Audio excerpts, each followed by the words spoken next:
This is KGW News at Sunrise. The reality is that we're losing this battle. This morning, you'll hear powerful testimony from a Salem Health CEO as her hospital system cancels more surgeries to deal with overcrowded ICUs. One of the other top COVID headlines in the news this morning is the growing demand for both testing and COVID vaccinations. We're going to hear from, in just a few minutes, doctors talking about the incentives that are being given right now so people can get tested and, again, get the COVID vaccines they need. Plus, the Paralympics are going on in Tokyo this morning. We have some results for you. It's from the goalball final featuring an Oregon athlete. Good stuff coming up. Good morning to you. We have made it to Friday. It is Labor Day weekend. It's like the last hurrah of summer. Yes, and we're all off on Monday. It's gonna be great. Except for that guy. Sucker. Should anybody really work on Labor Day? That's today's poll question. Well, apparently you think so because you're going to do it. Oh, that's true. I'm assuming it's going to be an easy day. Probably. Can you talk about the weather today? That's true. Let's get you going with the weather. We have, thank you, Drew. I forgot I was supposed to start doing weather. We have mainly clear skies out there, 55 in Forest Grove, 53 in Scappoose. Pretty close to where we were 24 hours ago. We have a few 40s. Estacada, McMinnville now down to 49 degrees. So here comes the sun again. At the bus stop we go. About 58 on average here in the city. And then 74 at noon. Mid 80s, and we will get some haze from those wildfires burning along the southern Cascades in particular. We'll have your complete weekend forecast shortly. Okay, looking forward to it. Thank you, Rod. We begin this morning with a look at COVID hospitalizations in Oregon. They dropped with 47 fewer people receiving care in a facility yesterday compared to the day before.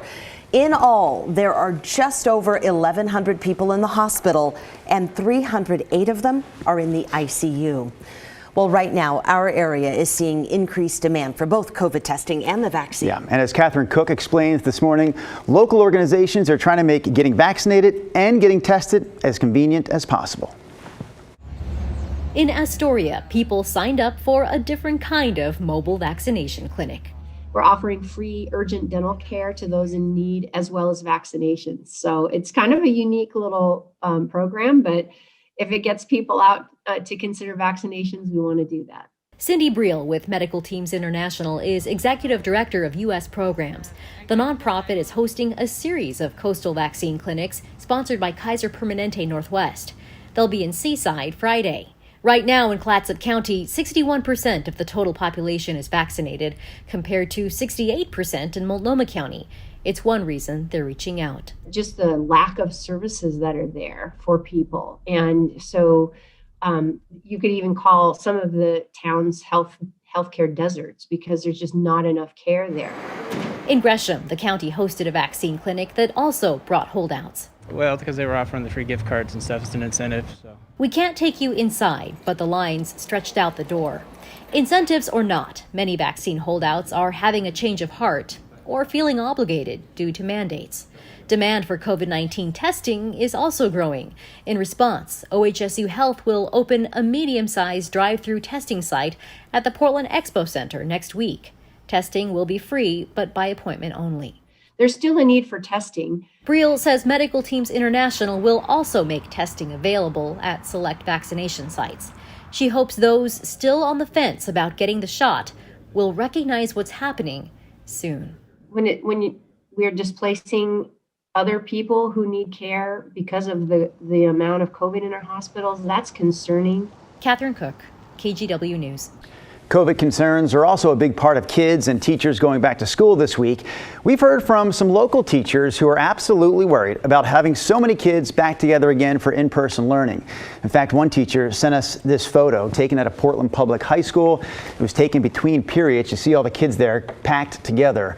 A Portland Public Schools spokesperson says these types of crowds dissipate quickly. They also told us that the district will address issues like this as they come up. But we also asked a couple of doctors for their take. So one of the doctors has 2 kids starting in-person learning this week, and the other is a pediatrician and former teacher. They both say safety protocols like mask wearing are absolutely necessary. They also said nothing is perfect, and we should still expect to see some cases in local schools. And if we try to expect it to be perfect and expect there to be 0 cases, then we're not really facing what the reality is.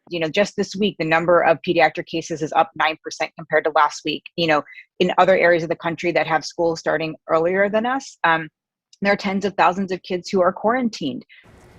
Both doctors also said that anyone who is eligible should get the COVID vaccine, if for no other reason, to protect those who can't get it right now, like kids under 12. Well, hospitals around the state having issues with canceling surgeries due to not enough beds available. And in a dramatic testimony this week, Salem Health CEO Cheryl Nestor Wolf told the City Chamber of Commerce just how bad the situation is. Now, this was on a Zoom call, so the video quality isn't great, but take a listen to what she said. My report is dire and grim in terms of what's really happening inside the 4 walls.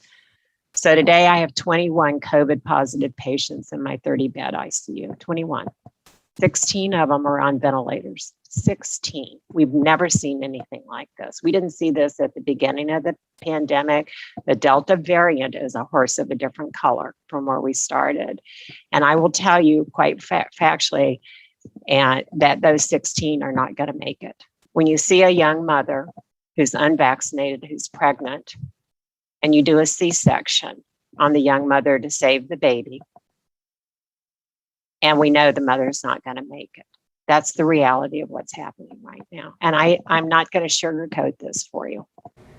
Yeah, it's pretty sobering, right? Wolf also says they're seeing people who delayed hospital visits during the pandemic now come in for non-COVID issues, but they can't get treatment. She adds most people who are vaccinated and still get COVID usually don't end up in the hospital. And if they do, they usually have serious other health issues. She says she supports the vaccine mandate and mask wearing. Now to some of the other headlines that we're tracking for you on this Friday morning. An Oregon State trooper is on paid leave after posting an Instagram video saying he's going to defy Governor Brown's vaccine mandate. 29-year-old Zachary Cowing has been with the agency for 6 years. He's assigned to the Bend office. State workers must be vaccinated under the governor's mandate. Burgerville closed 5 restaurants last month because of a nationwide beef shortage. The closures in Tigard, Portland, and Vancouver were temporary.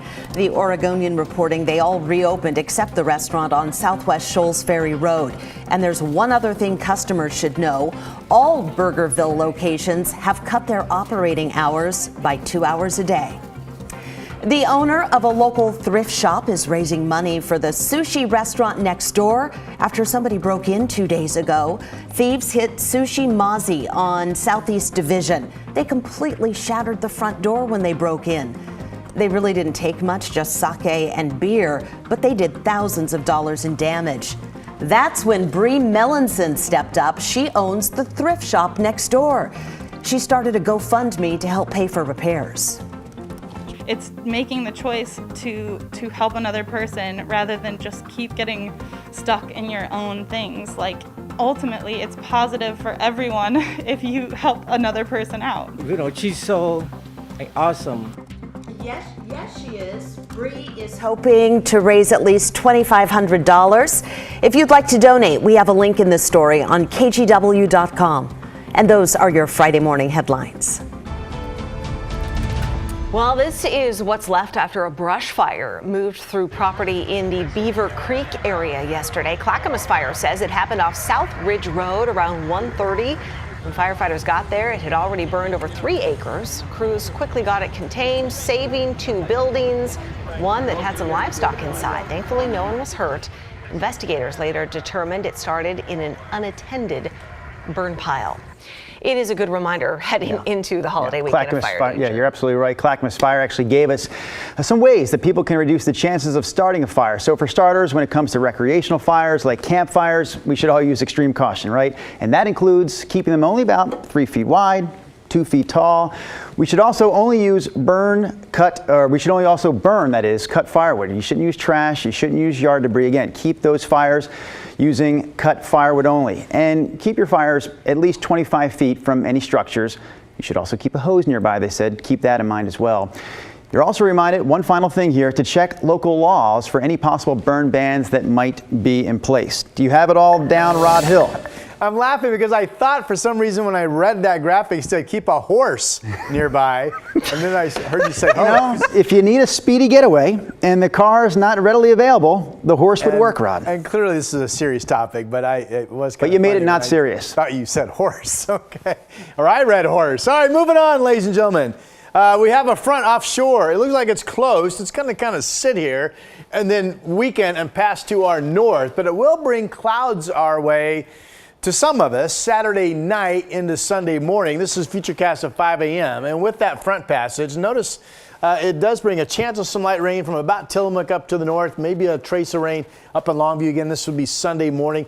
Otherwise, this is expected to clear, and then Sunday, just like that, is another warm, sunny day. That's literally the only thing I'm watching other than haze from wildfires. We had some of that haze come up from the south yesterday, especially Marion County was really hazy at times. That's a possibility again today because we have a light north wind flow, and because the wind flow is so light, it's just allowing that smoke to meander a little bit. All right, temperatures 56 in Portland, 55 in Salem, 49 down in Eugene this morning, 29 out in Burns. That's cold. Here are the numbers for what's going to be another warm day. 86 degrees in Salem, McMinnville, and Corvallis. Again, haze, particularly noticeable down here in the Mid-Valley. Not so much when you get up into Southwest Washington. Longview 81, Vancouver 87. Yesterday, Portland hit 86. So in general, today is going to be maybe a degree or two warmer. Forecasting 87. No big changes here. Still generally sunny all the way through Monday. And Labor Day 88 might hit 90 degrees. And then we're tracking a cold front that would drop temperatures back down to the 70s getting into the mid part of next week. Full disclosure, a little bumpy this morning, and it dawned on to me, I've only had 1 cup of coffee. So I'm guzzling coffee at this point in between my weather hits. I should be more peppy shortly. Absolutely. As a caffeine addict, I get that. All right, Rod, see you soon. Thank you. You know, around, I think it was this time last year, right? Labor Day, we were dealing with historic wildfires. Now they're raging in California. We sent one of our reporters down to the Lake Tahoe area. Next, see what's happening on the front lines of the Caldor firefight. Plus, thousands of COVID vaccines are about to expire. So what happens after that? Our Verify team looks into it after the break.